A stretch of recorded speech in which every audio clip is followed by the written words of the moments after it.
téléspectateurs de Média TV, bonjour. Bienvenue sur votre émission préférée, À la loupe, du pasteur Martin Jean Nestor, fondateur du MEIDA, Ministère évangélique d'intercession et de délivrance des âmes, pour nous débattre sur le thème « Le chrétien et la gouvernance politique ». Bonjour pasteur. Oui, bonjour frère Francis, comment vous allez? Nous allons bien. Alors, le chrétien et la gouvernance politique. Qu'entendons-nous d'abord par gouvernance politique? C'est le moment pour moi de saluer les chères téléspectatrices et téléspectateurs de partout le monde entier qui nous suivent. Que Dieu vous bénisse. Gouvernance veut dire gestion, gérer, organiser, structurer. Gouverner, c'est prévenir. Et quand vous ajoutez le mot politique, qui ne veut rien dire d'autre que stratégie de gestion.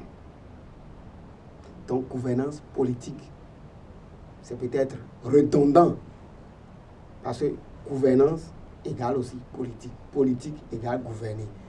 Donc, ceci dit, je vois déjà que vous parlez de la gestion de l'État, la gestion d'une nation, d'un pays. Donc, gouvernance politique. Ensemble de stratégies, de méthodes, d'organisation mises sur pied pour conduire la destinée d'un peuple. Alors, à vous entendre, pasteur, le chrétien, quelle sera l'attitude du chrétien par rapport au gouvernement? Je voudrais que les compatriotes comprennent quelque chose. Dieu est le gouvernant, le gouverneur, le chef suprême. Et ce n'est pas complémentarité. Ça, les juristes vont comprendre mieux ce que j'ai dit. Ce n'est pas complémentarité. Que Dieu délègue à certaines personnes de gouverner un espace, c'est-à-dire un pays. Dieu est normalement le gouverneur, le patron, le souverain. Mais par complémentarité, il délègue son pouvoir à un roi, à un président, de tenir cet espace, de gouverner, de diriger, d'organiser cet espace. Si nous comprenons ça comme ça, que ce n'est pas délégation de pouvoir pour assumer la complémentarité juridique, que l'homme peut être roi, peut être président, le chrétien doit comprendre alors que le roi qui est là, quel que soit son bord religieux, sa coloration de croyance, a reçu une délégation de pouvoir de Dieu. C'est comme si c'est Dieu qui était là. Donc le chrétien doit percevoir le gouverneur, le roi, le président de la République, les autorités administratives, comme détenteurs de l'autorité de Dieu, mais pour diriger, pour gouverner, pour orienter et pour organiser la cité. Si les chrétiens voient ça comme ça, ce serait bon. Je vais continuer en disant ceci. Vous savez que la magistrature, le magistrat, être juge, c'est un sacerdoce. Et ce n'est pas complémentarité que Dieu donne à un homme, à une femme, de devenir magistrat pour juger les autres. Sinon, le vrai juge, c'est Dieu. Donc, le juge, le magistrat juge pour Dieu. Il tient une juridiction par complémentarité à Dieu. Le vrai juge ne pouvant pas descendre dans la chair pour connaître des dossiers de la chair, il délègue un magistrat, lui accordant ce sacerdoce pour juger les hommes. Par complémentarité.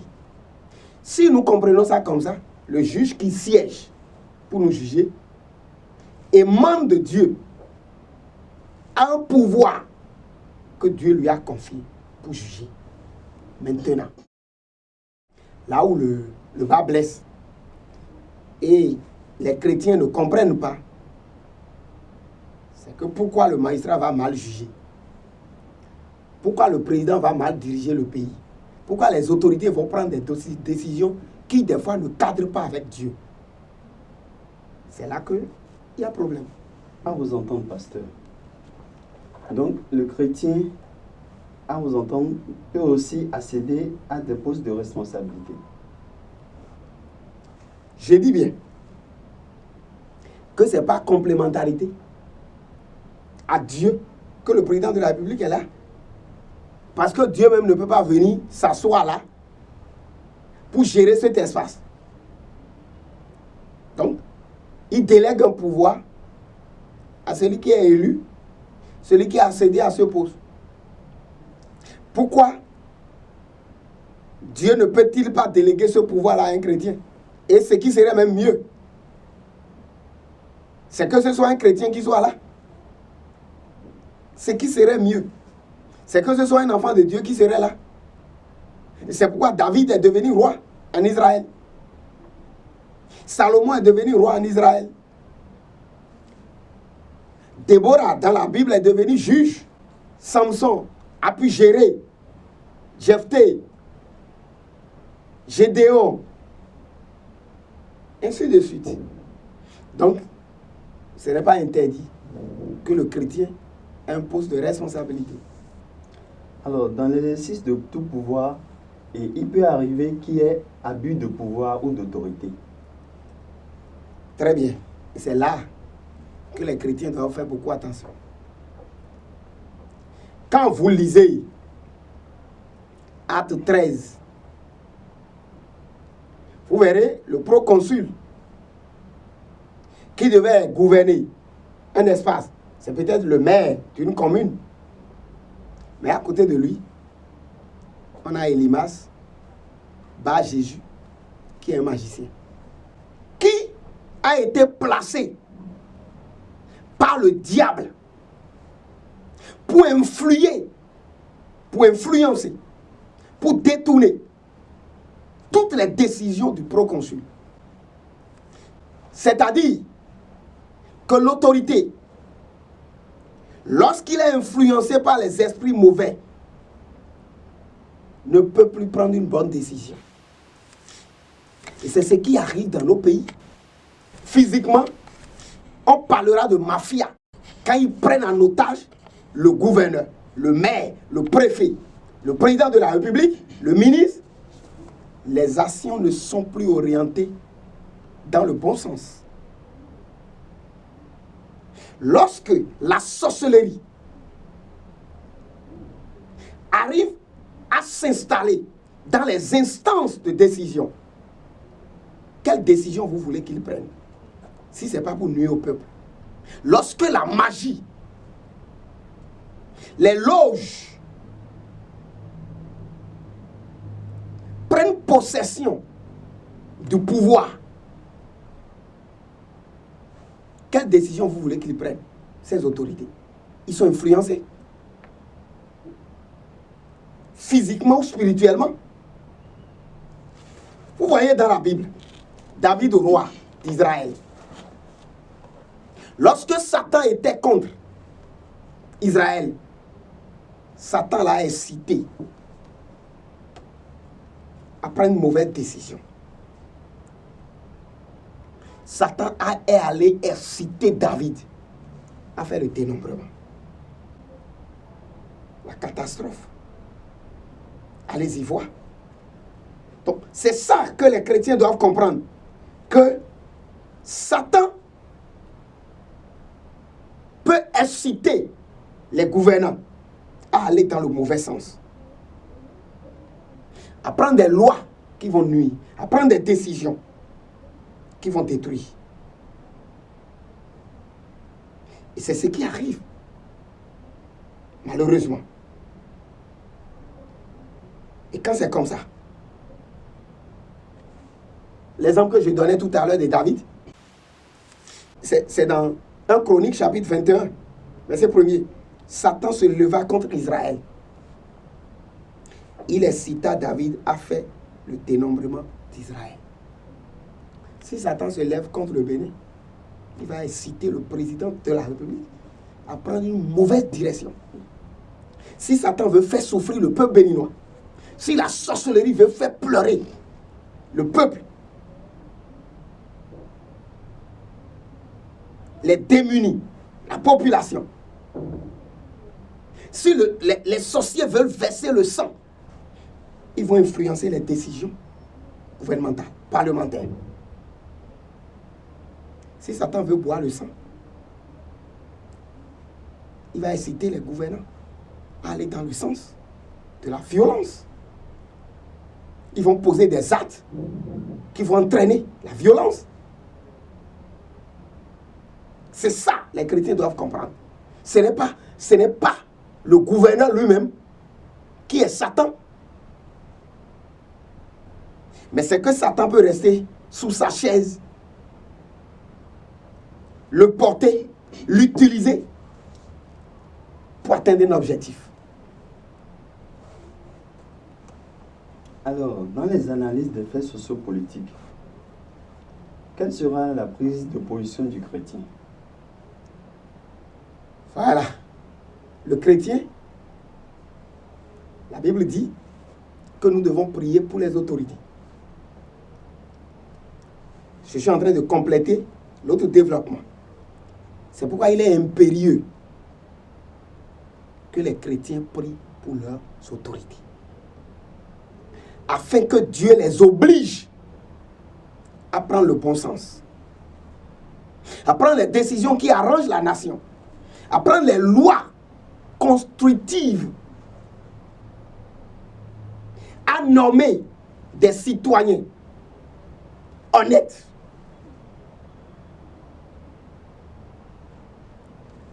Au lieu de critiquer,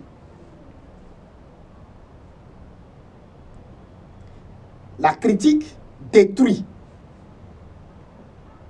mais la prière construit. Malheureusement, et dans tous les pays du monde aujourd'hui, personne ne prie pour les autorités. Mais nous critiquons seulement. Quand ça fait mal sur notre corps, tout de suite là, c'est critique acerbes. Si ça dérange nos intérêts, c'est critique acerbes. C'est des insultes. C'est des grossièretés. C'est pas constructeur. Et nos parents ont été très clairs. On ne s'occupe pas de là où on est tombé, mais on évalue là où on a trébuché. Ce n'est pas l'acte que le chef a posé qu'il faut critiquer, mais il faut aller chercher qu'est-ce qui l'a poussé à poser cet acte. Et vous comprendrez que c'est les esprits malins. Les vrais ennemis d'une nation, c'est la sorcellerie.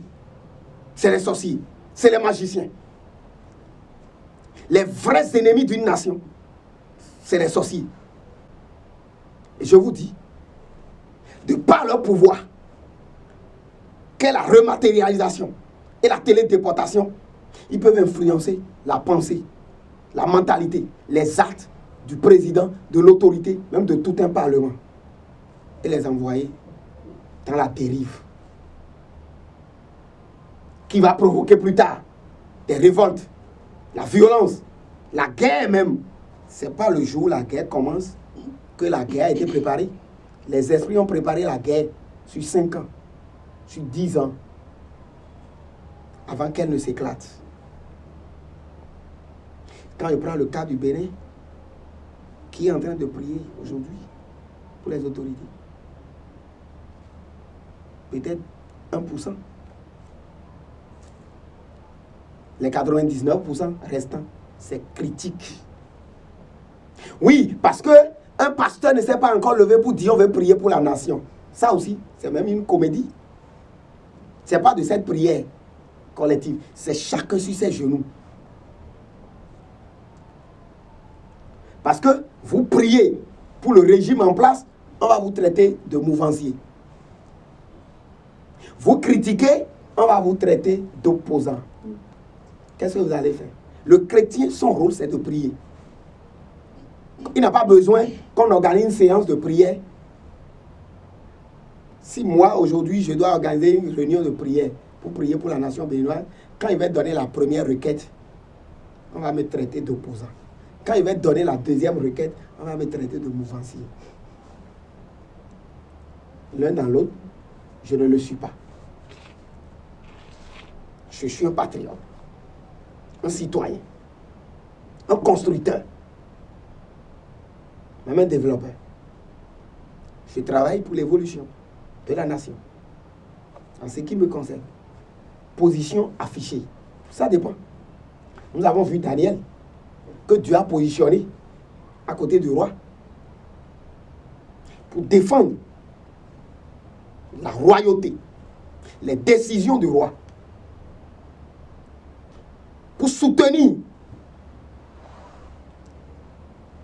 l'autorité dans toutes ces décisions. Donc si Dieu positionne quelqu'un, il peut bel et bien s'afficher. Mais là, il faut qu'il soit au-dessus de la mêlée. Il faut qu'il puisse être objectif et non subjectif.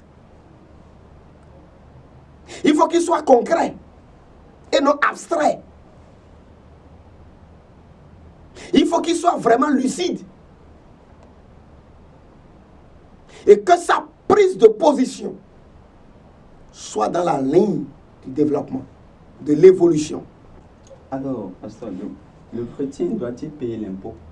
Obligatoirement. Vous savez, même quand vous allez dans Genèse chapitre 14, verset 20, quand Abraham est revenu de la guerre, de la conquête, il est allé payer la dîme au roi de Salem, Melchisédek. Voilà l'impôt. Il est allé payer sa dîme au roi de Salem. Le chrétien qui ne paye pas ses impôts est un mauvais citoyen. Il n'est pas de Dieu. Et Jésus nous a donné l'exemple. Dans Matthieu chapitre 17, versets 24 à 27, ordonnant à Pierre d'aller jeter la meçon, prendre un poisson et trouver l'argent dans le ventre pour venir payer l'impôt. Et il dit, donnez à César ce qui est à César. Le chrétien doit payer ses impôts, obligatoirement. Il doit s'efforcer d'être un bon exemple. Et dans Romains chapitre 13, je voudrais qu'on lise. Dans Romains chapitre 13, le verset 5 et 7. Romains chapitre 13. Ça dit ceci. Il est donc nécessaire d'être soumis, non seulement par crainte de la punition, mais encore motif de conscience. Verset 6. C'est aussi pour cela que vous payez les impôts. Car le magistrat sont des ministres de Dieu entièrement appliqués à cette fonction. Rendez à tout ce qui leur est dû. L'impôt à qui vous devez l'impôt. Le tribut à qui vous devez le tribut. La crainte à qui vous devez la crainte. L'honneur à qui vous devez l'honneur. Alors, pasteur, si le chrétien doit choisir sa coloration politique, est-ce en fonction de l'intérêt personnel ou de celui de la masse? Je vais vous dire ceci. Si le chrétien doit aller aux affaires politiques, il faut qu'il ne soit pas mission. C'est-à-dire que ce soit Dieu qui l'envoie. Or, aujourd'hui, ce n'est pas ça. C'est l'ambition. Quand c'est l'ambition, c'est l'intérêt personnel. Quand c'est la mission, c'est l'intérêt général. est-ce que Dieu l'a missionné? Il faut que le chrétien qui doit aller dans le marigot politique aille par mission. Dieu l'a envoyé en mission. Comme Dieu a envoyé Néhémie en mission pour revenir diriger Jérusalem, reconstruire les murailles de Jérusalem. Mais si ce n'est pas par mission et que c'est par ambition, il ne peut que courir derrière les intérêts personnels.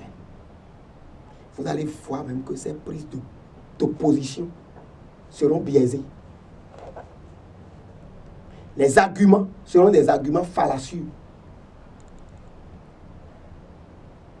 Et vous verrez transparaître dans ses propos en même temps l'intérêt personnel. Parce qu'il va supporter le mensonge facilement. Il va accompagner les détournements facilement. Il va couvrir tout ce qui est mauvais. Il sera comme un avocat du diable. Et pour la plupart du temps, c'est des éhontés. C'est des gens qui n'ont pas honte de soutenir le faux, de défendre le mensonge, de couvrir le vol. Parce qu'il est allé là-bas par ambition. Il n'est pas missionné.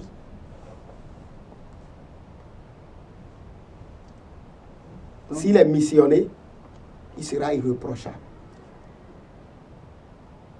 Il sera irréprochable. Et quand on le mettra dans la fosse à lion, il va sortir indemne.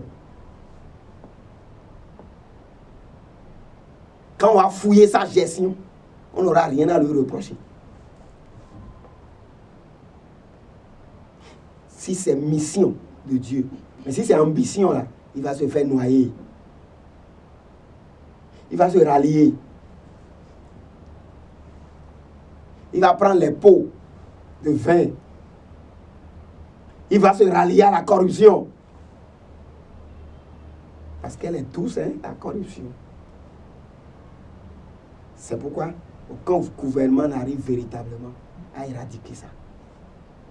Parce que c'est même ceux qu'ils envoient pour contrôler. Pour la plupart, c'est eux qui sont corrompus. Donc, pasteur, à vous entendre, le chrétien, en tant que simple citoyen, peut quand même occuper des postes de responsabilité. Mais et s'il s'avérait qu'il soit sujet à des malversations financières non découvertes, peut-il volontairement se soumettre à un cabinet d'audit, à une commission d'enquête? Dans quel pays vous avez vu les gens se lever eux-mêmes pour dire « venez faire audit » ? Vous ne le verrez pas. Je dis bien. Poste de responsabilité dont je vous parlais. Moi, je préfère qu'on me parle de poste de compétence. Que le chrétien prenne la pose parce qu'il se sent compétent pour faire. Il se sent capable. Il a les rudiments nécessaires, la capacité intellectuelle, spirituelle, relationnelle, spirituelle pour tenir. Parce que le chrétien a obligation de résultat. Le chrétien, lui, il a obligation de résultat. Il ne doit pas être un éhonté. Ceux qui n'ont pas honte. Non, le chrétien doit avoir l'esprit de obligation de résultat. C'est pourquoi il ne peut pas. Si c'est une mission, il ne peut pas. Vous n'allez pas entendre qu'il a détourné. Non. On peut comploter contre lui. Mais il va sortir indemne. Parce que quand il va se mettre sur ses genoux, là, les comploteurs seront noyés. Mais allez-y, lis. Ceux qui ont comploté contre Daniel, on les a remis dans la fosse. Ils sont sortis. C'est ça la réalité. Pourquoi les chrétiens, quand on les met dans la fosse à lion, ne s'en sortent pas? Quand on complote contre eux, ils ne s'en sortent pas. Pourquoi? Et quand on parle de fosse à lion, c'est une méthode de répression de ce régime. Hein? C'est une méthode de châtiment. Chaque régime a sa méthode. Un autre roi est venu et c'est la fournaise de feu que lui a mis comme moyen de réprimer ceux qui vont s'opposer à cette décision. Chaque régime a sa méthode de répression. C'est ça la réalité. Chaque père a sa méthode pour châtier ses enfants. On ne peut pas leur refuser ça. C'est ça la réalité. Donc, en clair, le chrétien doit être irréprochable, exemplaire. C'est parce que dans nos pays, les chrétiens qui ont accédé à la gouvernance n'ont pas été irréprochables que les portails se ferment aux chrétiens. Ils ne sont pas des exemples. On ne peut pas les citer. Ils ont caché l'affaire. Ok, pasteur. Alors, dans ce cas, pour finir, que pouvez-vous dire en grosso modo? Le pays appartient à tous les citoyens. Chacun doit jouer sa partition. Chacun. Ce qui concerne les chrétiens, c'est surtout la prière. Parce que face à tout enjeu,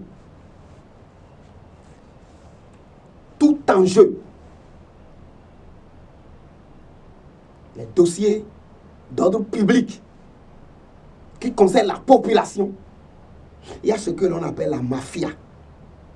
Et quand elle est spirituelle, elle est plus dangereuse.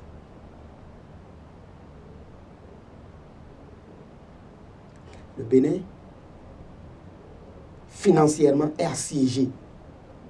Ce n'est pas la faute du gouvernement. C'est spirituel. Pour faire souffrir le peuple.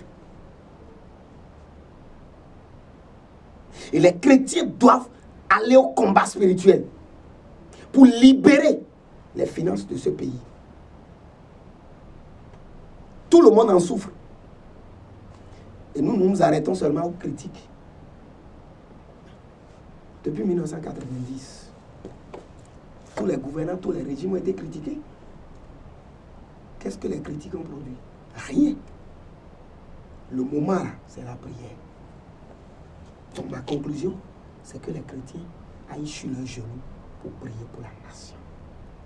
Il est dit clairement dans la Bible, il faut prier pour Jérusalem, parce que ta paix dépend de la paix de Jérusalem. La prospérité du citoyen dépend de la prospérité du pays.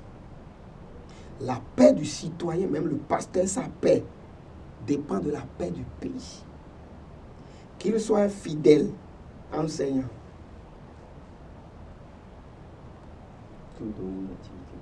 Très bien. Sa santé dépend de la santé de la nation. Son développement dépend du développement du pays. Donc, l'heure n'est pas aux critiques. L'heure est à la prière pour la nation. Si vous êtes compatriote, vous priez pour votre pays. Que Dieu vous bénisse.